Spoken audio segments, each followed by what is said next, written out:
এখানে খেলা একটা কম্পিটিশনের ব্যাপার থাকে। আমরা আমাদের মতো চেষ্টা করেছি ভালো টিম করার, শেষ হাসি হাসার জন্যই আমরা মাঠে এসেছিলাম। তো উপরওয়ালা আমাদের সাথ দিয়েছে, আমরা শেষ হাসি এসেছি। শুধু মানে খেলার ময়দানে নয়, আমরা এই ইস্যুটাকে রাজনৈতিক ময়দানেও যদি নিয়ে যাই, আমরাই কিন্তু শেষ হাসি হাসবো। মানুষ সত্যি খেলার মধ্যে দিয়ে একটা সম্প্রীতির সম্পর্ক তৈরি হয়। তো মোহাম্মদপুরের এই যে যারা আয়োজন করেছে তাদেরকে আমি ধন্যবাদ জানাবো।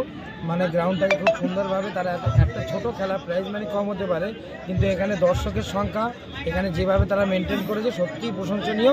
আশা করবো আগামী দিনে তারা আরও এর থেকে ভালো টুর্নামেন্ট অ্যারেঞ্জমেন্ট করতে পারে। একটা বড় পরিকল্পনা আছি, জোড়া 4 চাকার খেলা দেওয়ার একটা পরিকল্পনা আছে। এটা একটা খুব বড় ব্যাপার। তো আমরা তৈরি হচ্ছি, দেখা যাক আমরা ডিসেম্বর কি জানুয়ারি যে কোনো মুহূর্তে আমরা যদি সম্পূর্ণ আয়োজন করতে পারি, তাহলে আমরা একটা জোড়া 4 চাকার খেলা দেওয়ার ইচ্ছা আছে।